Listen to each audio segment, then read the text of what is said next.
This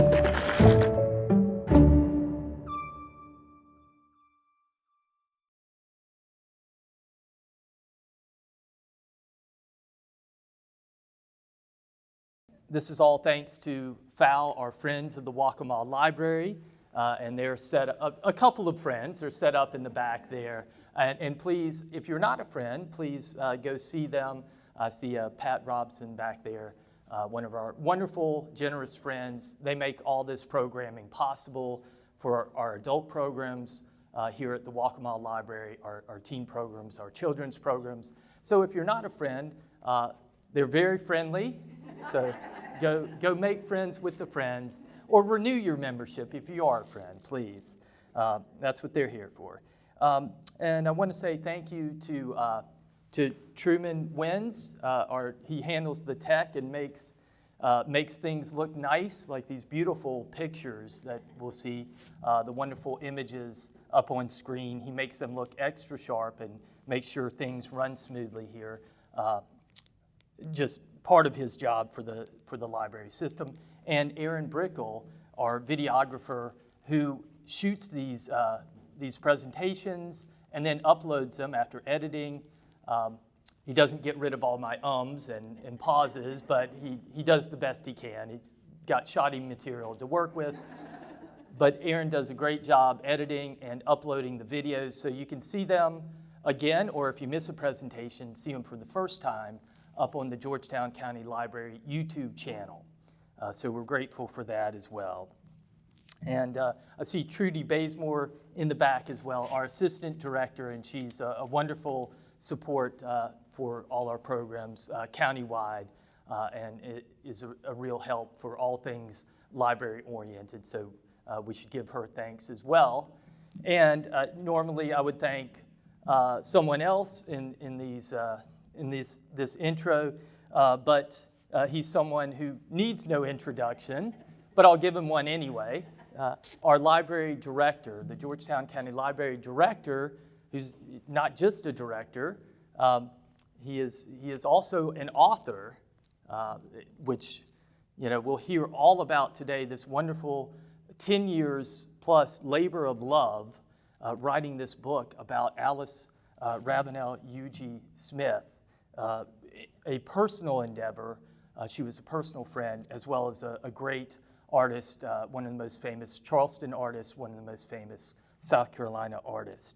But Dwight McInvaill, our fearless leader, I think we can say in short terms. But let me just tell you a little bit about Dwight. If you don't know, you may well know something about Dwight, but outside of the library, Dwight has served as director of the Georgetown County Library since January 1996, so he's over 25 years now, working on 26 years, which serves about 60,000 citizens here in sunny, rural, coastal South Carolina. His focus on innovation as a public librarian in South Carolina has been recognized by the New York Times, the American Library Association, the Carnegie Foundation, and the Bill and Melinda Gates Foundation. Pretty impressive stuff there. And in 2008, he accepted from First Lady Laura Bush at the White House the National Medal for Library Service, an honor going to only 5 U.S. libraries annually.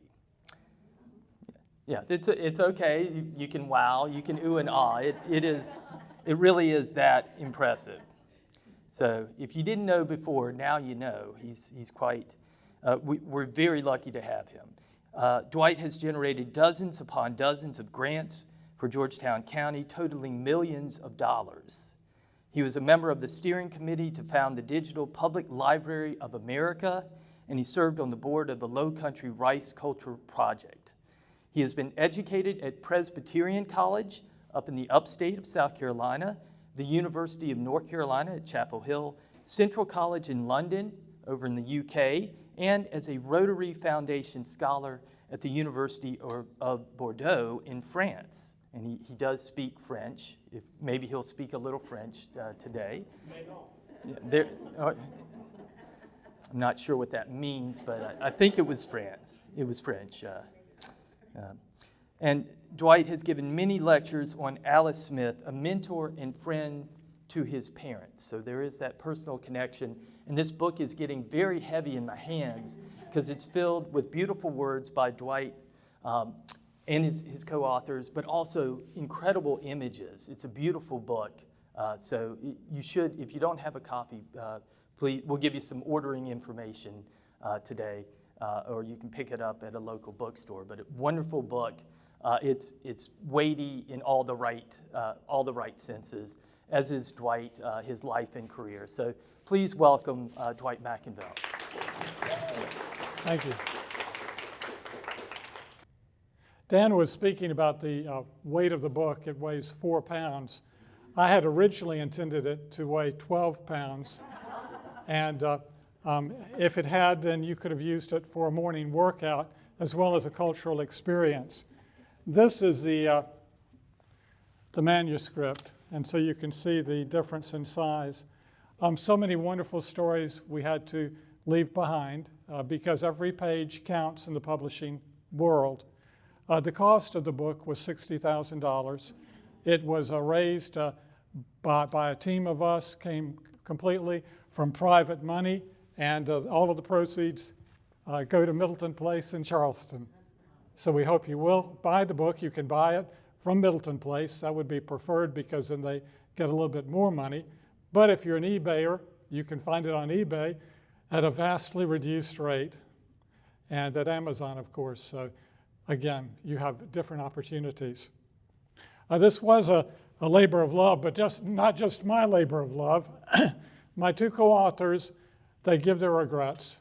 One came down with a situation of a child being sick, and then the other actually had eye surgery. So neither could come today, but they send you their very best regards. And if you are interested in hearing them, and they're so much more poised than I, so much more eloquent and prettier by far. You can go online and you can see some of our talks that we've given. A number of them have been recorded in the past year since the book came out. Again, if I had a laser pointer, and I may well have, but the 3 of us are pictured there. Again, Ann Tinker is the lady to my right, and she is the great niece of Alice Ravenel Huger Smith, and her daughter, Caroline Palmer, she's to my left, and she's a great niece. Super smart ladies. They put it over the hump. I had to have heart surgery at about the time when the intense work was being done on editing the manuscript. And so they took that on and ran with it. And they also brought a different perspective, a more family perspective. My perspective was as a friend. And Alice Smith, this portrait of Alice Smith hung in a gold frame above disorder in our household. I grew up in Myrtle Beach. We were one of the 4th families to have a cottage in Myrtle Beach. And then we had a large, ramshackle, 2-story beach house that my cousin Ann Besant, who also was such a very great help in putting this book together, saw and knew. And Alice Smith would visit us, and she gave the family over the 15 years that we knew her about upwards of 20, maybe up to 25 watercolors, sketchbooks, beautiful things, often connected with the family interaction. So a lot of the watercolors that we had were actually based on experiences, family get-togethers, spirits of the people involved. She was a symbolist as well as being an impressionist, and so her art was magnificent. I literally grew up in an art gallery. I mean, these are a couple of the ones, her magnificent After the Storm at Folly Beach, put out during her very classic period in the 1930s, from a day spent after a storm at Folly Beach with some dear friends. And then she sent watercolors to my father in the Pacific when he was in the theater of war there during World War II. And this is a studio after the duration, Harry in action. And this shows her imagining him after the war throwing sheafs of poetry into the wind. This is Wind Through the Pines. This was a depiction of my father's spirit after they had been at the Chapin Memorial Park in Myrtle Beach in 1947 for a picnic. And the rainbow, this is an extremely beautiful one that she produced in 1948. Coming back from James Island in Charleston, she had a chauffeur named Manny who was such a special person in her life. And so she was able to enjoy the surroundings and capture moods and details for pictures. And this was done, they went through a rainbow. Extraordinary. And you can see the cornfield in the background and the birds above. So how did our family get into her lives? My parents, they were natives of Horry County, Conway folk, and the Myrtle Beach folk as well. But then the war came, and Alice was a patriot, just as many of the people south of Broad Street were. And Charleston was known as a congested production area, impossible for servicemen and their families to find rooms. So the Smiths put up sailors and soldiers. And this is their upstairs drawing room, which was converted into a barracks. And she and her sister Caroline lived together at that time, alone, in a house that had originally encompassed 15 family members, 8 of whom were children. You can imagine the utter chaos that ensued there. But by the time my dad got there, it was just the two elderly ladies. Again, Alice Smith, you can see her with my dad on an outing to gardens in Berkeley County. And then here she is with my mother and her sister Caroline at Middleton Place, just outside of Charleston. My dad, after the war, with help from my mother, purchased a pink house on Chalmers Street. Some of you may be aware of that structure, but perhaps the oldest building in the city of Charleston. And they opened it up as an art gallery, and they featured all of the works of the Charleston Renaissance, especially Alice. And then after 10 years, they did have to sell it. And that's the last year of Alice's life, 1957. I think that might have been Thanksgiving. She passed the following January. And so again, there we all are. And you can see a little tyke there. C'est moi. Wonderful. Again, Alice, she grew up in a Charleston which is very different than the Charleston today. The family had a name. Her middle name's Alice Ravenel Huger Smith. They mean something in Charleston, but they had no money. You know, the entire economy was completely devastated by the Civil War and the period which followed. Everybody suffered. It didn't matter if you were black or white or from anywhere in the world. If you were in the South, you had no money. And so in her reminiscences, she writes about how they did conserve money all of the time, and she was always very conscious of that. And she was a frugal saver and also someone who was an extremely good businesswoman. This is a house that they lived in, 69 Church Street. It was on the market very recently for many millions of dollars, the most expensive house to ever be sold in Charleston up to now. I do not know if it has been sold yet, but if you can get a view of the interior, it's absolutely gorgeous, 3 stories high. It wasn't as beautiful when she lived there. I remember that it was in need of repairs. But again, she was not able to go to a university to study art. The money was put forth for her brothers to become well educated. And the understanding was, and happened, that they would take care of the family financially from abroad, and when I say abroad, up north I mean, and send the money back to the South. And so her brother became a very successful Wall Street lawyer in New York, and of course made sure that the family remained good. And that enabled Alice to focus on her art.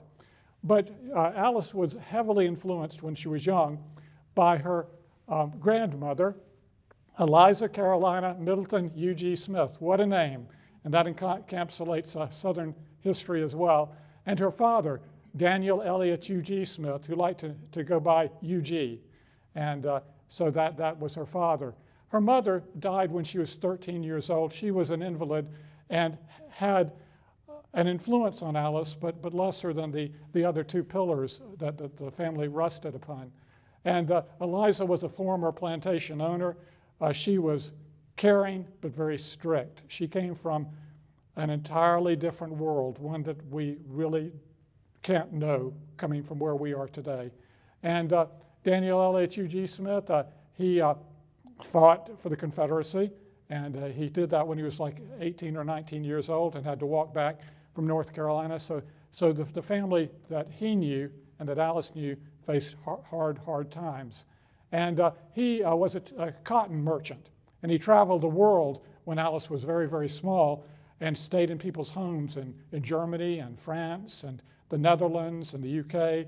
And he would always make a point of going to the art galleries in any city that he was. And so you can feel that the love of art came from him to Alice. But it was her grandmother that said, when she said, "Grandmother, what can I do with my life?" "Be an artist." Alice used to walk with her father on long Sunday walks. And one of their favorite places was Middleton Place. It was 14 miles from their house and 14 miles back. They did it on hoof. Now, I think some of you know the old quote about Fred Astaire, that he was wonderful, but Ginger Rogers was better because she had to dance backwards. Well, Alice Smith walked in a long dress all the way there. Remember, she was in the 1880s, 1890s, early 1900s, and they had to dress appropriately, and she always did. So what she did, she hitched up her dress a little bit, like you can see sort of a bouffant quality around the waist, to raise it up a little higher. But imagine that in the heat. She loved it. She loved it. She was a tomboy. And if you see this young lady in the tree, that's not Alice, that's a relative. But Alice loved to climb trees. She would get up in the early morning and row a boat, and she would go into the swamps, and she would walk through the swamps with this large, stout cane to ward off any critters that might come after her. She was marvelous, marvelous lady. This is a beautiful view of the pools at Middleton Place overlooking the rice fields. And you got a sense of the high humidity that painting demonstrates so very effectively. This is a world that she knew and loved. When Alice was young, she did have a chance to study at the Carolina Art Association school within 5 minutes of her house in Charleston. So she walked there, and you can imagine a little blonde-haired girl just bouncing along. She would have been that way.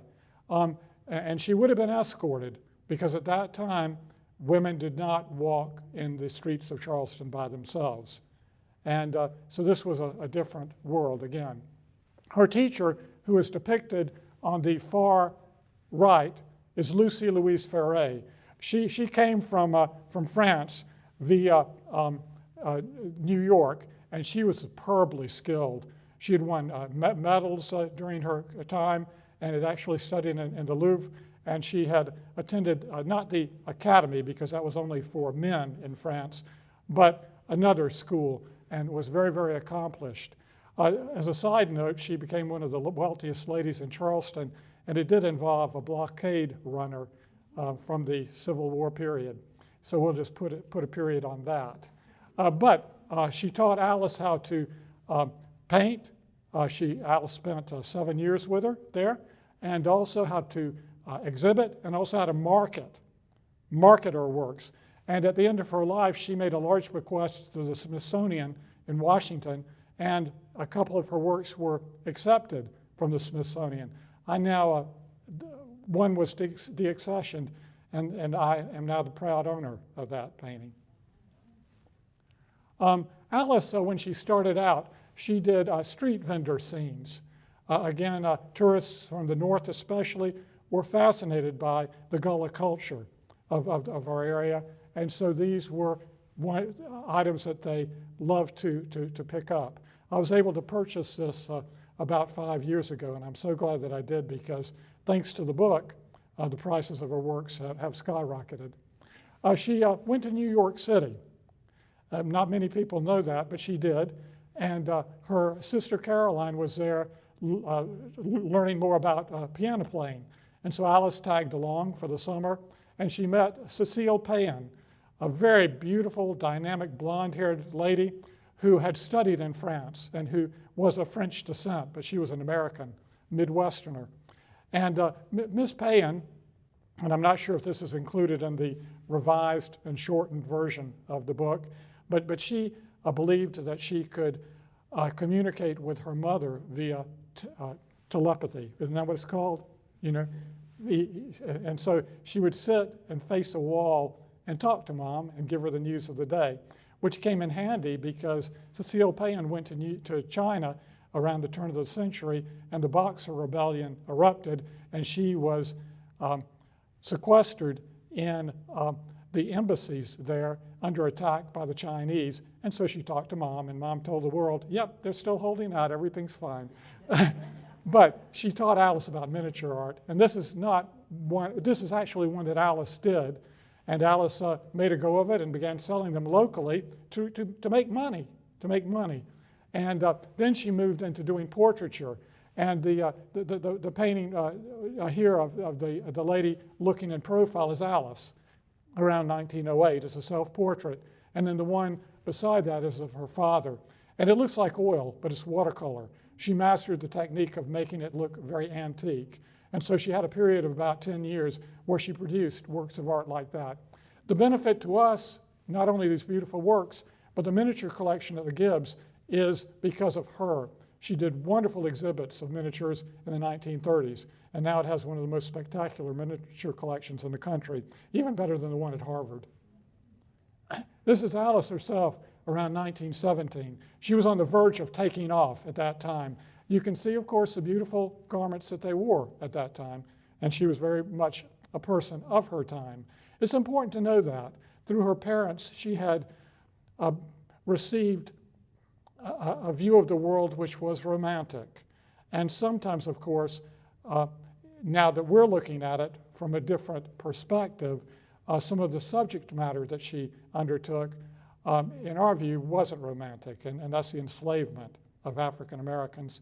And the way she depicted them to many viewers is rosy-colored. So we have to say that. But I'm going to offer you a different perspective on that as well, a more detailed observation, which may enable us to see more fully what she was about. But first, before she moved in the direction of watercolors and the work that I just referred to, which is a Carolina rice plantation in the 50s, she actually produced two key books that transformed the city of Charleston. You have to remember, when she grew up, Charleston was an endangered city. They were knocking down buildings to put in gas stations. There was a very good prospect that Charleston would look like an Atlanta or like a Charlotte, or I don't want to reference any northern cities, not to offend, but again, much would have been lost. Alice Smith, with a bequest from a relative from Savannah, Georgia, was able to produce this first book, The Pringle House. And the Pringle House is actually known as the Miles Bruton House today, and it's one of the most famous houses in the city of Charleston, guarded by one of the Manigos, I believe, and you cannot go in there, but they take care of it, which is important. I can't go in there. In any case, she did this, and that was the first time that anyone in Charleston had actually done a beautiful architectural study of a building there. And this fascinated the public. Alice Smith, ever the savvy business woman, thought to herself, we need to do something bigger. And so she persuaded her father, actually dragged him into this project, because she knew he had been walking all over the city making notes about historic houses, to collaborate with her. So for several years, they would get up at 5 o'clock in the morning, share a cup of coffee, and work on the book. And so he wrote the entries, she wrote she depicted it in images, and they got someone, an architect, a new architectural student who became very famous afterwards, to do architectural plans. This book took off. It sold out almost immediately, and then the price of it skyrocketed. $200 $200 in her time, which is worth somewhere between $2,500 and $4,000 today. The country went wild over it. The Christian Science Monitor, the New York Times, everybody extolled it. And the upshot is that the historic preservation movement nationally was kicked off by this book. That's how important it is. You can read more about that in Alice, my book. She also, at that time, became in contact with Burton Harrison. Burton's work is on the right here, and he was a tonalist, essentially an American impressionist, but with the admixture of mood and an American viewpoint. And he would visit the city as a tourist, in the first decade or two of the 1900s. And Alice Smith approached him and said, "Would you give me lessons?" And he gave lessons mainly to ladies in the North, and he would do it in a way of just talking and taking a look at people's works. But he said, no, I'm here for vacation. I just can't simply do it. But then he found that the Villa Margarita, which was a hotel at that time where we were staying, he did not have space to paint. And he did not have any means to ship his works back to his audience. And Alice came up with a solution because they had some kitchen buildings behind their house at 69 Church Street, which would work perfectly. So she ensnared him. And he taught her, and he was her first great teacher. And so many of her paintings have moody quality, like this one, Clearing the Woods at Dean Hall Plantation, where you see on one side the beautiful smoke, and then on the other side the more precise handling of the paints. In the center, you may notice that the man is wrestling with a tree, and I think she's making a statement there about man and nature. So in any case, then a cousin came to town, and this was Milton Reed, and they became a couple, to put it bluntly. And Milton Reed was born in Virginia, and he was raised in Texas, so he's definitely Southern. And again, Houston on the Gulf. And so in any case, he studied in the North, and he became a professor at MIT and then Harvard University as well. He founded a club, a travel club. He traveled across the world. He did studies. He was a scientist, so he went to Russia. He went to Germany. He went all over the globe to learn about art. I believe he went to Asia Minor as well, Turkey. And so he had a condition. He had rheumatoid arthritis, and it hit him hard. And so his career was cut short, and he and his mother, they moved to Charleston. They needed digs. They needed a place to be. And Alice and her three sisters had been left by their mother a house on Atlantic Avenue, and yes, they could take in some boarders, and they did.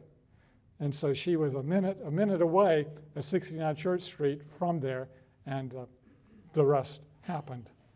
In any case, he had a superb collection of Japanese prints. He also had a wonderful book collection on Oriental art. He introduced her to Fenollosa, who had done this masterful work on the epics of Chinese and Japanese art, and she learned that book from cover to cover.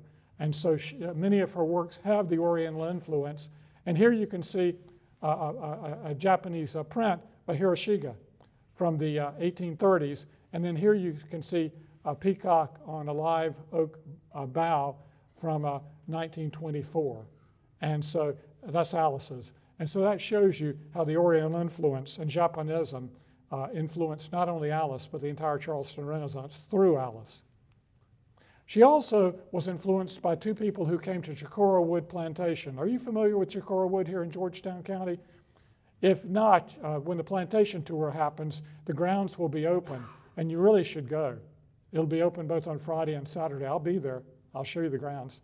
But in any case, Helen Hyde from San Francisco and then from Chicago, she moved there, and who had lived in Japan for many, many years, came down to visit the Low Country because she needed new inspiration.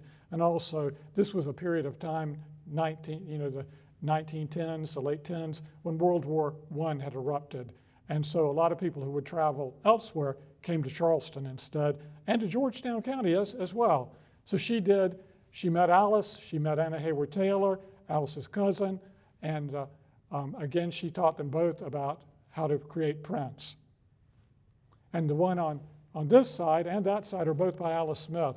Alice Smith dazzled Helen Hyde and her friend Bertha Jacques, who was a printmaker in Chicago and who also introduced Alice Smith's work to an audience in Chicago just because she was a nice lady. And that's covered in the book as well. This Alice Smith created for Milton Reed in 1917 during 4 weeks on Wapula Plantation. And Wapula was a source that she went to for many of her plantation images. And she would go there to sketch and also to take photographs. And she took photographs, as we will soon see, all over the Low Country on the plantations during their final years. And we will see how she incorporated those photographs and her sketchbook materials in her art as well, which was something new that I discovered. Alice's woman rice planter was done, well, the images in 1913, the book somewhere 1314. I've found it referred to as coming out at different times. But you can see one of her photos of Anna and Mathilde. And then you can see the sketch that she did for the book called Sol's Wife Aphrodite. And you can see the one influenced the other. It's very, very, very obvious. Regrettably, the Macmillan Company produced the book in a shoddy manner. And so the sketches that Alice produced are far more superb than this looks like. But again, that's why you have to choose a good printer, like we did for Alice. Alice then established her own studio at Atlantic Street. Regrettably, Milton Reed died in 1920. And so Alice went there with her sister Caroline, and they set up a joint studio. Then an incredible thing happened. Everybody else that was an artist of any stature moved to Atlantic Street too. It was like Silicon Valley. The ideas were flying back and forth. People would go to one residence and say, look what I've created. Then that same person would cross the street the next day and say, see what I've created. Then they had Sunday teas. You weren't allowed to sell anything on Sunday. This was the South in the early 20th century. No drinking, no selling, and very little recreation. So the people came to those studios in droves because that was something that was respectable to do. And they would view the art, and then they would come back and they would buy it. And the tourists were in Charleston at that time, and they came and they bought it too. And Alice, over the years, became quite a wealthy lady. And again, she guided Elizabeth O'Neill Verner, who had lost her husband due to a terrible disease. She guided her to also become a successful artistic businesswoman. And so it was marvelous, the influence she had on the artists of that period. And they were almost all ladies. And again, it was really very much a female movement, with the sole exception of the very shy Alfred Huddy. And Huddy was, I won't say in mortal combat with Elizabeth O'Neill Verner, but let's just say they did not get along well, and they were in direct competition. And so I reference that a little bit in the book. There's so much that I wish I could have told in the book, but a lot had to be cut out, a lot of the information. But there you can see, there she is in her studio, sometime between 1913 and 1923. Again, and Milton Reed died in 1920, so probably that's of her at Atlantic Street. And she dressed in gray, and one time a lady visited her at her studio, and I believe this is a view of the entry into her studio, and she said she was just magnificent, dressed in gray with all this beautiful color around her. She was very much oriented towards marketing and making an impression. She was savvy. She also, during that time, turned back towards watercolors. because her father said to her, you know, it's all very well and good to do all of these other things, but aren't you a watercolorist? And so she agreed, and so she turned back towards doing watercolors. And this is Lotus in the Great Lake Reserve. I do own that painting. She gave it to my parents, and it is magnificent. And of course, it's a cover of the book. And but this shows Alice with friends in the 1940s, 43, 44, 45, you know, out in the marshes where she loved to be. And so in any case, that's the granddaughter of the owner of Dean Hall Plantation here in Berkeley County, which became Magnolia Gardens, I think, but I'm not sure. Oh gosh, and now this is on tape for eternity. This shows you her beautiful bird images as well. And that's very classic and in the collection of the Gibbs Museum of Art. And this is owned by, I call them the Smith family, her descendants. Beautiful, beautiful works. She did a Carolina rice plantation in the 50s and the 1930s, as I've mentioned, and everybody has their opinion about this work. At the time that she did it, the opinions were consistently positive to the degree that when they put a time capsule at the museum, this book was in the time capsule as well. Cultures change, and so you have the perfect right to say you don't like this series, and I have the perfect right to say that I do, which I do. And again, I grew up with the series, and I made a point of going to the Gibbs when it was last exhibited in its totality, probably about 5 years ago, and I spent really an entire summer there. And I worked on a 20-page appendix to the original manuscript where I compared what she had done to what people on the ground at that time had seen from the historical records. That took me 6 months, and it only took me 10 minutes to cut it out when the need arose. So you won't find that in the book as well. It's over there in my original manuscript. It's hard to do those things. This is Alice's last painting, Final Flight. When her hands, as she put it, would no longer obey the dictates of her mind, she put down her paints. And she did die. This was from '56, and she did die the following year, but this is her at Middleton Place, where we began. Now, the book itself, how did this book happen? Well, during the war years, when my dad came to Charleston, she fell in love with him, okay, in the agape kind of way. And again, when my mom came on the scene, she fell in love with my mother as well. And Dad went to the Pacific to fight, and she sent him letters. We have 400 letters, more than that. And the letters are on average 7 pages long. And they're all now in the South Carolina Historical Society. Dazzling letters, gorgeous letters. I'm going to read just a couple to you today. But this is my dad on his ship. And this is the launching of his ship in 1944, which she did that from a photograph, verboten. She should not have done that. You know, that was not to be shared with the public. That was, you know, a war photo. And, but she did it anyway and sent it to him. But this is one of the letters that she sent. How glad I am that your thoughts are singing and your words are singing, because he was a poet. I know so well that feeling, one thought crowding on another. I used to say, my head is bursting with pictures. And now here you come with your full sheaf of sonnets. I think I expected to paint everything lovely I saw. I know I wanted to, but I never painted all I wished. How could I?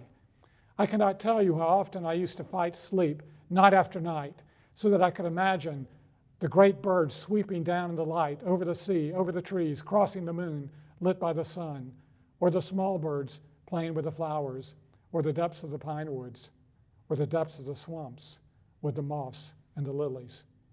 I read these when I was 23. How could you not fall in love?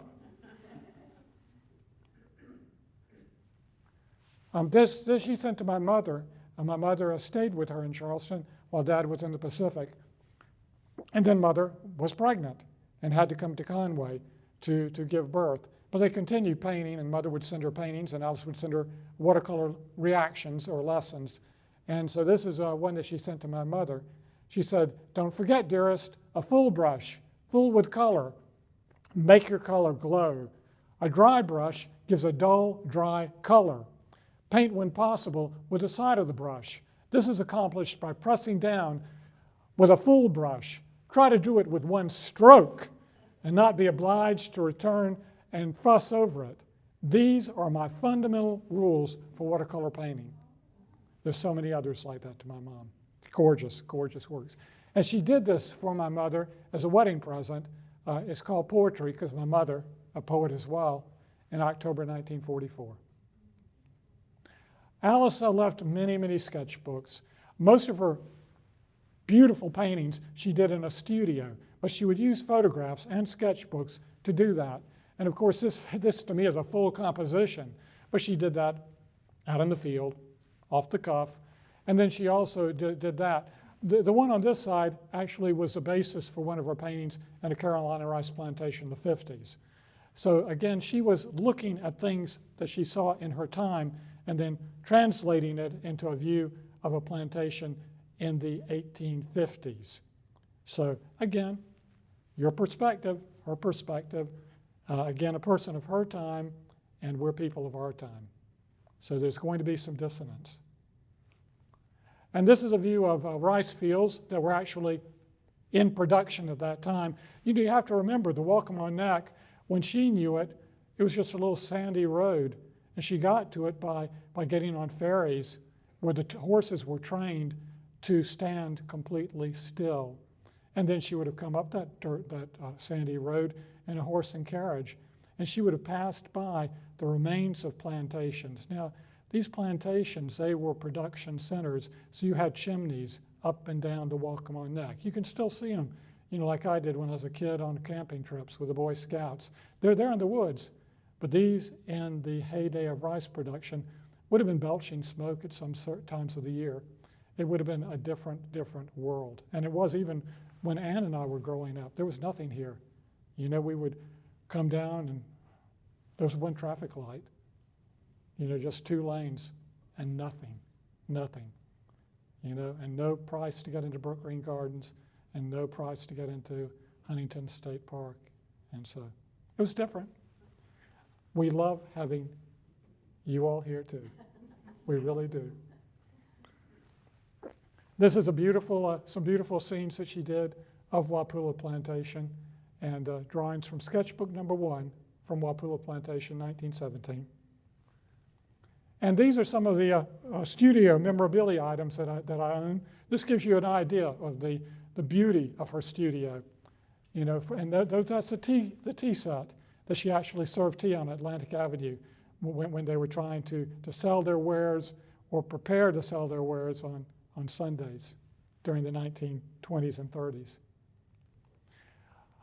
I like to really understand my subject, and so she was taught by a number of teachers. And when I did the book, she had spoken so little about her teachers in her reminiscences, which came out in a book that Martha Severance, a masterful artistic historian, did some decades ago. She would just touch upon these teachers.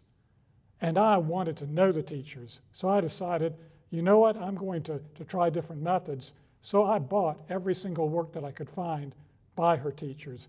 Now, these works were not so expensive because Alice was a master, and her works are very dear and very expensive. But this was by Ellen Day Hale from the Boston area. Now, she's fairly famous. And this was a pleasure that I had trying to figure out when she did it and did she do it. Because this was a panel, and on the back it had her initials, but did she really do it? And then I learned over time that she did panels of this size. And I learned also that the palette, she had this beautiful mauve, this beautiful light purple that you will find in many of her works. But it was advertised when I bought it as being a Parisian scene. And then I did more digging, and I discovered this etching by her from 1922. And you need to know how an etching is done. You may take a photograph and then you have to reverse it. You see? So she's reversed it. Or if you don't reverse it, then it comes in looking like this. So that's the painting and that's the etching. And so you can see the similarity between the two. And then there is a photograph from the 1890s, and you can really see it there. It's Palermo, Italy. And so that was a pleasure. And I restored some works by her teachers, and I'm right now in the process of buying one by Cecile Payne, and I'm not going to tell you where it is. I'm not going to. So in any case, I hope to have it in a few days. I also went all over the country to archives where there are Alice Smith materials or information about her teachers. And California Historical Society had great materials on Helen Hyde and her visits to Chicora Wood Plantation. I was actually able to see her sketchbooks that she did and then find out where she had put them in some etchings, which I have from Helen Hyde. And the South Carolina Historical Society, if you're doing any kind of research on Charleston, that is the place to go. There are so many wonderful documents. I read through all of the Alice Smith papers. I read through everybody who knew her. You know, her dear cousin, who Trudy can tell me her name, I'm having a brain freeze, Trudy. Sabina Wells, thank you so much. Sabina Wells, they were first cousins. I talk a little bit about it in the current version of the book. In my original version, I talk a lot about their relationship. And Sabina had diaries, and so she would talk about Alice in her diaries. Much of that information I had to cut out. I had a section on them as children together and how they were obsessed with drawing. That was their main form of entertainment. Not much of that is left in the current version of the book, and I'm sorry about that. Tulane University, that's where I found the family archives of Milton Reed's family. Beautiful photographs. And so, but I had to go to New Orleans to find those because his sister had moved to New Orleans towards the end of her life, and that's where the papers ended up. I went to Boston, Harvard. I went to Chicago, you know, the great art museums there, and also to any library that I thought they might have her materials. So I crisscrossed the country, consequently 10 years of work. The Hathi Trust. I don't know if you know about the Hathi Trust, but the Hathi Trust is an online source. A group of colleges got together, I believe it was with Google, and they actually digitized a lot of books that were outside of copyright, that's to say pre-1922. And these are available. My background in art was limited to what my mother had taught me about watercolors based on what Alice had taught her, and also to a couple of college courses, because I thought, you know, a man really needs to study something that he can make a living off of.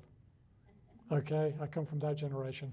And so in any case, I had to learn about the artistic techniques, which she would have studied at her time by going to these books that the Hathi Trust had in their totality and reading the books and then interpreting that and putting it in the book.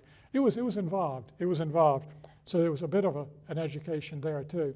And of course, the Digital Public Library of America, which Dan mentioned I was a founding steering committee member of, they had so many wonderful views of rice plantations. And when I was on the Digital Public Library of America, I discovered photographs that a rice planter south of Charleston had sent to his good friend Alice, who was interested in rice plantation images. Oh gosh, that makes me quiver just to think of that. Wonderful sources if you're interested in history in general. This, Alice Smith's photographs. I discovered the materials that she used as a background for Carolina rice plantation of the 50s in the Gibbs Museum of Art, where no scholar had found them before. Again, you can have an opinion, but please recognize that this is new information that I think should change, to some extent, the critical artistic interpretations of her from about 2010 to the publication of my book. I'll let you be the judge of it. You know, everybody has to make their own opinion about things. But you can see Henry Myers was a young man that she asked to balance baskets on his head. And then later, she would have views of women, African-American women, taking the baskets to pour into a schooner to get them to market. These baskets, I did some research, which was not included in the book that you can access, and the weight was about 40 to 45 pounds. Can you imagine what that was like? So again, when you look at that beautiful painting, it's to understand, yes, there was hardship that would have been difficult to portray because, as many, many people in the late 19th century said, it looked beautiful from a distance. So again, if someone had wanted to do paintings which could express more fully the arduous nature, perhaps those should have been close up. Hers were removed, landscapes, because that's what she did. And she'd been trained to accentuate the beauty, and so she focused on beautiful colors, beautiful images. Rhea Waters, that was a model that she used again and again.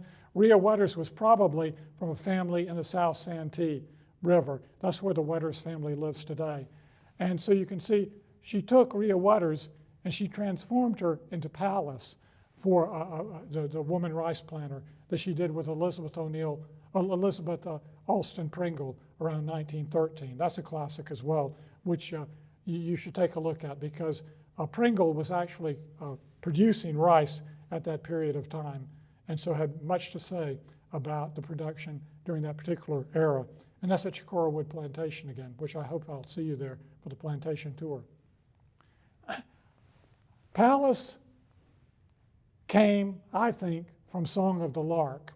In 1934, a poll conducted showed that Song of the Lark was the most popular painting in America. I went back to the archives of the Post and Courier, and I found out that the Barbizon School, these painters, was mentioned a total of 6 times in the newspaper. And in one final quote in the 1940s, they said that every child in the country knew about the Barbizons. We don't know them today, but I believe she was speaking the Barbizon language, and I think that this view of Pallas and then Song of the Lark by Jules Breton is pretty solid evidence of that.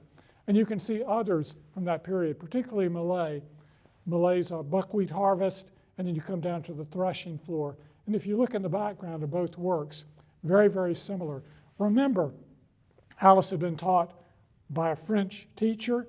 The French teacher had used causeries, so there would have been informal discussions of art and culture from France. Alice spoke and read French fluently, so she could have read, like I did, books about the Barbizons in French. And in addition, Alice Smith's father had been ordered by his father-in-law to go to France to initiate correspondence between the French branch of the Ravenel family and the American branch. Again, and I own those letters because they were on the market, so I bought them. This is a view of how Alice used 3 of her photographs to create her mill and barn watercolor. And that was referenced previously by Martha Severance, but Martha didn't find all of the images. I think I have them all together, and you can see how they would fit into that one painting. I think there was a 4th as well, but I don't have it on the screen here. I believe in getting people's opinions. And so my good friend Jonathan Green, who recently came out with a great book on Gullah art, he and others came to this auditorium in 2015, and we had a wonderful series of lectures on the rice culture. And he and I were both part of the Low Country Rice Culture group. And so I presented my findings to them. And again, it was scholars not only from South Carolina, but from elsewhere as well. Some people agreed with me, some people disagreed. But I got a lot of good feedback, and I changed my book based on some of that feedback, because you have to listen, you have to link with people, you have to think about what people say, and then change your viewpoint, or ask them to reconsider theirs. So in any case, part of the education process as well. This is us. Evening Post Books, a wonderful company to deal with. They focus on South Carolina art. My two co-authors, again, I cannot underscore how Caroline Palmer and her mother Ann helped and really transformed the book. They certainly edited it well. Trudy Bazemore back there had a hand in some editing as well. And many, many others. There's quite a team. I cannot list all of the wonderful people who helped. But again, I would like to mention Dr. Lewis Wright and his wife, because financially they put it over the hump as well. And so many, many people to thank, and also Middleton Place itself. Here we are, we're signing books at Middleton Place prior to them being put on the shelves for people. Here we are at 69 Church Street because they wanted to market the house, so we were in the garden while they did that. I had great fun going up and down the floors like I did when I was a kid. And there it is in the Middleton Place shop. And here are the exhibits. I just got back paintings from Middleton Place and from the Gibbs and from the Florence County Museum of Art. All my work, a lot of the Alice Smith's works were all over the place for a year. And now we have the background to do a documentary. And again, I hope that will come out sometime soon, and maybe on ETV. And here we are doing a presentation at the book launch, and Jonathan Green and Tracy Todd, Jonathan Green, the Gullah artist, and Tracy Todd from Middleton Place, they led it off, and then we segued to Middleton Place where we talked about some art which was upstairs in their library at Middleton Place. So it's been a lot of fun. Things to still come out. A Hollywood producer, I won't mention the film, but it's to be released this summer, is going to be using Alice Smith's artwork as the artwork produced by one of the principal characters in the movie. And I've been challenged by Jonathan Green to write a play on Alice Smith. I have begun it, and he already has a financial backer lined up, and he has his eyes on a group that would produce it. So, you know, it's a lot of fun. This has been a joy. And I want to thank you again for being here today. And look, it is now precisely 10:59. Can you believe it?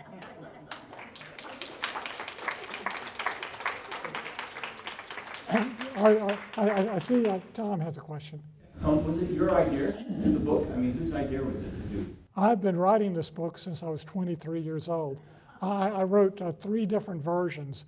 One was a short book filled with the watercolors that Alice had given to my parents called The Artist and the Ensign.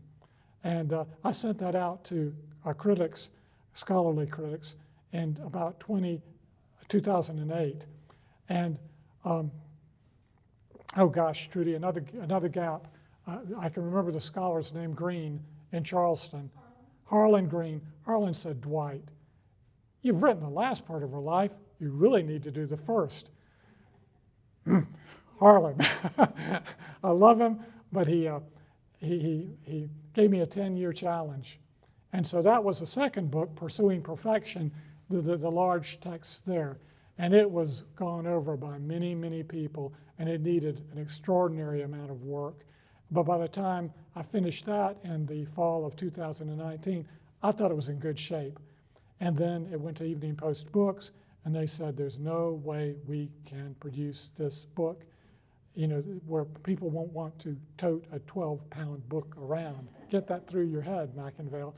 And so that's when, thanks to my collaborators, we added new content, but at the same time reduced the book's length sharply, and came up with a new title, Alice. And so that's the answer to your question, Tom. Yeah. Yes. Her colors are so beautiful and stunning. Do you have her palette? The palette is in the book. My mother shared that with me years and years ago, and she was very conscious about which colors would fade. And also she was very, very conscious about the interactions of colors chemically with each other. So she created works where the work would be stable and where the colors would not fade. But it's extremely important never to expose her watercolors to sunlight. They will fade. But if you keep them in a room that's darker than maybe you would like, and only occasionally send them out into the world to be seen, then they will last for a very, very long time. Yes, ma'am. You said she was an extremely savvy businesswoman, and that seems so unusual as a woman in her era, and as an artist, you know, the cliche. And I'm just wondering how do you address that at all? Was she self-taught, or was it her economic circumstances from rags to riches? She was forced to. And my second question is, did she teach classes to share, you know, and mentor others? Those are wonderful questions. First, to answer the first question, she learned business from her father. They were extremely close. She also learned it from her art teacher, Lucy Louise Ferre. Ferre was also a very, very savvy lady. And so that's how she picked up her skills. I inherited a lot of her business records, and I was able to see at the Historical Society in Charleston more business records. I have her calling card file from the first 2 decades of the 20th century. And of course, the custom then was to leave a calling card. And if someone had recently died in your family, there would be a thick black line around the edge of the calling card. And as time passed, it would become more narrow and then disappear. And the people who came to her studio, they were the elite of the country. She had the editor of National Geographic come. She had heads of art collections come. I mean, the more she did, the more people wanted to see her. And so she took photographs of her works, and you can find notebooks at the Gibbs with copies of the photographs and to whom she sold them. She kept lists as well. And when in 1956 a group of Charlestonians did an appreciation and created a book for her, in the book you have the years and who she had sold the paintings to. Not everything is in there, but she really tried from the very beginning to document her works. That brings me to something that's disturbing. Since the production of the book, a lot of fakes have been produced, and they're coming out of Florida, the Miami area. And I'm not going to mention the auction house, but it's a very specific auction house, and one other in that area. And they're making their way into the market, and regrettably they're being showcased on auction record houses, you know, and I won't mention any of those, where you can go and you can see what's been sold successfully. The prices being paid are not that high. So people who know her work are savvy that these are fakes. But it pains me that my book has caused people to buy fake art, and it angers me that people are producing fake art to the extent that they are. So I just wanted to caution you, be very cautious, and please know that it's not the responsibility of the art dealers to guarantee that a work that you buy from them is real. It's your responsibility to be a savvy collector. I've made mistakes and I've paid the price, sometimes in the range of thousands of dollars. Poor Trudy Bazemore, she knows one of my earliest mistakes when I was first collecting 10 years ago. You learn, you know, it's like you're paying for your tuition. I haven't made many mistakes since. And that brings me back to your second question. As a teacher, she worked more one-on-one with people. She did have her studio, and in the advertising, she advertised herself as a teacher. When she was at the Pink House, when my father went back into the Navy during the Korean War period and moved with a family up to Norfolk for a few years, she ran the Pink House. And she also used that as her studio and taught people there as well. But she never gave huge classes. For my mom, again, it was more than one-on-one, and by the historical records that we have, you can get a pretty good feel as to how she would have proceeded. But she never taught en masse. Yes, ma'am. So her dad was the Smith. Where did the Ravenel Huger part come from? Yeah, that's a good question as well. The Ravenel side of the family was, he was a Ravenel. He had 52 first cousins. Mr. Smith had 52 first cousins. And all of those families prior to the Civil War were intermarried. And they did that very consciously to keep estates intact and to build wealth. And now that you ask that question, I know that his father-in-law was a Ravenel, but his middle name was Ravenel as well. Trudy knows. Her mom was a Ravenel as well, but that doesn't account to, well, yeah, that does account for her. That's the Ravenels. Her father was Daniel Elliott Huger Smith, and the Elliott family was out of New York. And after the Civil War, the Elliots sent money to the Smiths to help them to get back on their feet. They said, you know, we know that one of your ancestors gave us a big loan prior to the Civil War, and now we're repaying it. I don't believe there was any loan. I think they were looking out for the southern branch of the family. But that's a very good question. At Middleton Place, well, actually at the Edmonston Alston house, on the back of a door on the second floor, near one of their spectacular entertaining rooms, I was shown by the owner of that building, or he was the owner of it, the family chart. And so it's out there, but I can't answer the question in detail. But it's there somewhere. It's there somewhere, yeah. So good question. Not bad, huh? Just one question that I'm a little fuzzy on. Yes? What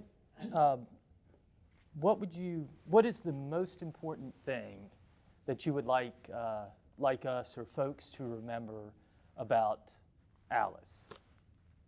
There's so much that you've shared with us and personally and professionally, but is there one really important takeaway that you'd like us? It depends on how you look at this. If I were addressing a scholar, like I'm addressing you, I would say, remember where a person comes from. You know, we can't judge them by the standards of our own age because they did not live in our age. We can assuredly judge people that are living now, and we should take them to account for things that they say that are damaging. And I believe that firmly. You should call people out if they say stupid things, particularly people in public life. Call them out. But historically, it's a different situation. This is being addressed worldwide. In Italy, they're dealing with Mussolini and the fascists. And what has happened is there's a beautiful monument in northern Italy, and people who think it should not exist have tried to blow it up, literally. And after people coming together and talking about it, and a museum actually being created beneath it to offer interpretations and information about fascism, now everybody's backed off. And I think that's the important thing, for people to come together and to have dialogues, and not for one group or the other to point the finger at somebody else and say, you're wrong. You know, it's important to know that culture changes, and what we were taught as children won't be what our descendants think at all. Can you imagine when they look at us and they think, how could you have driven those gas-guzzling cars and pushed the world to the edge of our being extinct? How could you do that? How are they going to judge us? How could you have let yourself be put into silos where you used these stupid devices where people were able to send content to you based on what you did, what you bought, what news reporters you listened to, and feed you the same stuff minute after minute so that you would become more in your little silo and more polarized than you already started out? I hope they judge us critically on that, because we need to be talking, we need to be interacting, we need to be disagreeing in a polite way and exploring things and have different opinions and be called to account to back them up. I do hope you'll read Alice. In the original version, there was a lot more edgy stuff than in the one that you'll read. But there's still, I hope, enough to make you think. And I hope you'll disagree with me on some of the things that I've said. I really hope that. Hey, give me that. Thank you. I think we can all agree that this was a wonderful, thought-provoking, and very personal presentation. And this was a side gig for Dwight. He did all those accomplishments that we heard about at the beginning. That was his day job. This was his night and weekend job, putting this 4-pound book together. Thankfully, he saved the 8 pounds, so it's becoming a play. And I'm sorry, yeah, I meant the extra 8 pounds, 12 minus 4. So it'll have an afterlife in a play and other things. So, but we really appreciate Dwight being here with us today, and appreciate y'all being here with us today. Thank you so much. And one more round of applause for Dwight.